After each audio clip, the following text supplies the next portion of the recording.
Before we begin, take a deep breath and think twice before you keep listening.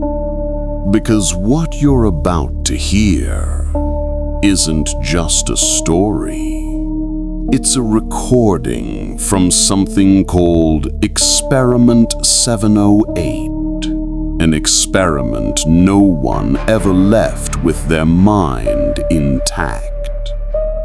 If your heart's weak, stop the tape now. But if you're still here, hit subscribe. And tell me in the comments if you've ever had a nightmare that felt real.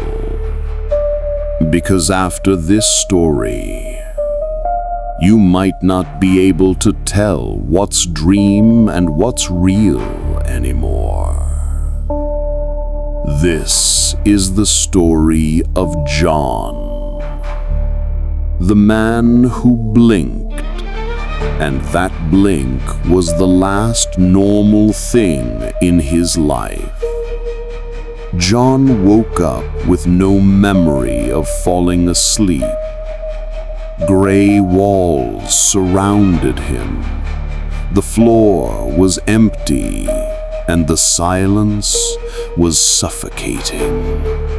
Even his own breathing echoed back, like it didn't belong to him. Where am I? What is this place? Is someone here? No reply. Just a faint sound. The flicker of a light bulb. The glow pulsed brighter, then dimmer, as if the room itself was breathing. He tried to focus, but his eyes burned. So, he blinked. When he opened them again, everything was the same. Except for one thing. A tiny red dot glimmered in the center of the floor. Just one, but it didn't look like water. Is that blood? Did I get hurt? He reached toward it. The floor was warm, unnaturally warm, like a heartbeat pulsing beneath his hand. The rhythm quickened, and with it came a faint whisper.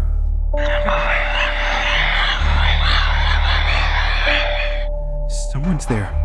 I can hear you. Who are you? The whisper grew louder, closer. But the words weren't human. It was like the voice came from inside him. He tried not to blink, tried to keep his eyes open, but the sting was unbearable. Tears filled his eyes. He blinked again. This time, there was a door. Dark wood at the far end of the room. It hadn't been there before, and the red dot had stretched, a thin trail leading straight to it. That door, was it always there? He reached for the handle. The moment his finger touched it, the door breathed, like a chest filling with air. Is someone behind the door? He froze. His heartbeat pounded so loud it drowned his breathing. He stepped back, but the floor moved beneath him. It was pulsing. Each throb drew him closer to the door, until suddenly it opened. And a whisper, faint human and cold, spoke his name.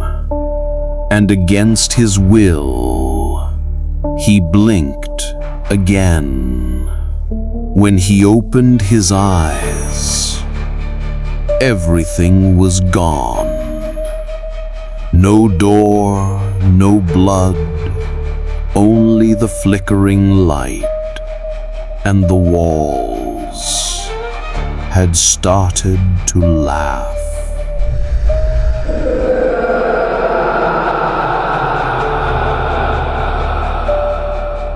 John didn't understand what was happening. The laughter coming from the wall was faint, broken, like someone laughing while trying to hide pain. He told himself it was a hallucination, but the air was getting heavier. What's happening? Is anyone here? I just want to get out. No answer, but the sound changed. The laughter turned into a whisper, and the whisper began circling him, floating through the air like smoke. Too many voices at once, murmuring over each other, but one word stood out clear as ice. Blink. What? Who said that? He looked up at the wall that had been laughing. The gray began to fade into black, as if the darkness was eating the color away, erasing it piece by piece. Then the word came again, closer this time, spoken right beside his ear. Blink, John. I'm not playing this game. Who are you? Silence followed. Everything went dead quiet. Even his breathing sounded too loud. Then a sound. Something crawling across the floor. Slow, scraping. He couldn't see it, but he could hear it. I can hear you. Don't come any closer. The crawling stopped. John stepped back. The room's temperature dropped suddenly. His breath turned visible, white and shivering. The red dot on the floor returned, but it wasn't a dot anymore. It was a word written in blood. Blink. What do you want from me? The wall answered him. Its voice was identical to his own. Same tone, same trembling. It said, I want to see what comes after the blink. What happens after the blink? The ground beneath him began to crack. Heat surged upward, but this time it wasn't from the floor. It came from inside him. Fire under his skin, burning outwards. No! And he blinked against his will. When he opened his eyes again, the wall was gone. The whisper was gone. But the hand that had been crawling was now gripping his ankle. He turned around slowly and saw something. Himself. Same face, same eyes, but the face was ruined. Half flesh, half shadow. That's me. The other version of him smiled, and in a broken, guttural voice that scraped out from deep inside, it said, I'm the beginning, John. John screamed, but the sound that came out wasn't his. It was the replica's. The replica stood before him. Half of its face looked intact. The other half looked melted. The right eye moved normally, but the left stayed still, frozen. It stared at him without blinking. Why do you look like me? I am you, just after the blinks. Those words echoed in John's head. After the blinks? Did that mean he was still at the beginning, or was he already just another version of something else? The replica smiled, a wrong kind of smile, like muscles trying to imitate emotion for the first time. It reached toward his face. Its hand was burning hot, smelled like rust and blood.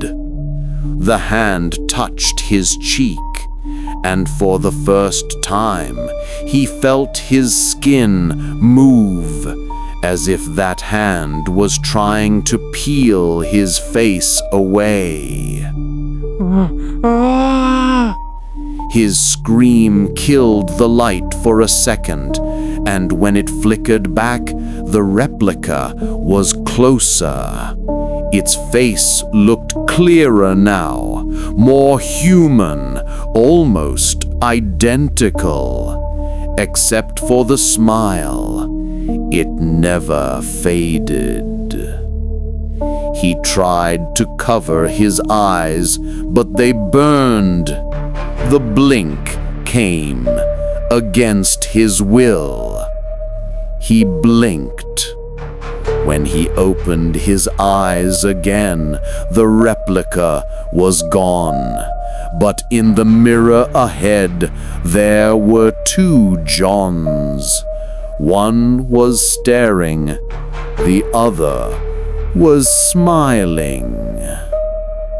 He raised his hand toward the mirror, but the reflection moved first.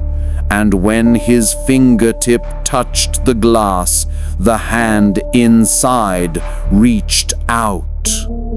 It pulled him through, and as his face neared the glass, he saw himself screaming from the other side. The replica took his place. This time it was outside, and John was trapped in the mirror. The replica took his place. This time it was outside, and John was trapped in the mirror. He blinked again. John no longer knew where he was. The mirror that had once stood before him was gone. Now it was a wall. Smooth, too smooth, like skin. He looked around for anything that resembled a door. The silence was painful, as if sound itself had been erased from the world. Then, footsteps right behind him. But his foot betrayed him. He slipped, and when he fell, the floor beneath him breathed, like the chest of something sleeping deep within the room. Air hissed through tiny cracks in the ground, whispering one word: "Go back." He ran, but the room stretched with every step. The space twisted and multiplied. The walls opened into corridors, but none of them led anywhere. Every door he opened brought him back to the same room. The echo answered from far away, in his own voice. Let me go! The corridors began to shrink. The walls moved inward, closing around him, and with every blink, the space grew smaller. The air thickened. He reached for the wall, and his hand sank into it. The room was swallowing him slowly. Everything stopped. Sound. Walls. Breath. Silence devoured the room. Even the heartbeat was gone. He looked around and saw a new door. Plain, white, no handle, only one word written on it: final blink. He stood before the door, unsure whether one more blink would wake him or erase him completely. He lifted his eyes toward the light above. It began to flicker again. His eyes burned, and against his will, he blinked. This blink was different. The light didn't return. The ground didn't move. Everything stood still, as if time itself had stopped, waiting. He opened his eyes, and for the first time felt something soft beneath him. Not the gray floor.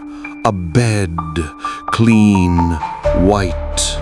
Glass walls surrounded him, and a pale light filled the room with no clear source. He tried to sit up, but something pulled at his body. He looked down and saw thin wires attached to his skin. Not many, just enough to make him feel trapped inside this world. Am I still alive? A shadow appeared on the glass wall. Someone moving outside, tall, wearing white, but the face was a blur. The figure stopped, staring at him like something observing its own creation. Who are you people? No answer.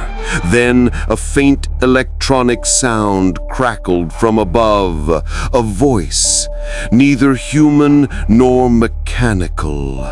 It said one word: prepare. The shadow beyond the glass raised its hand, and suddenly the red dot returned, not on the floor this time, but on the screens around him. One dot, then 10, then dozens, spreading like a countdown. No, it's over. I woke up, it's over. The figure stepped closer to the glass. For a moment, the light hit its face. It was John's face, exactly the same, only empty. White light swallowed everything. The wires twitched and coiled. The red dots kept flashing faster, brighter, until everything went dark. John opened his eyes again. Same gray room, same flickering light, same silence pressing on his lungs. He looked up at the ceiling. The bulb was still trembling, and the walls started laughing again. Everything began from the start. If you've made it this far, then your final blink hasn't happened yet. Be careful, because the next time you blink, you might open your eyes inside the same room where John was. Subscribe and tell me in the comments if you've ever dreamed of that place before. Just don't blink. There's another experiment waiting for you.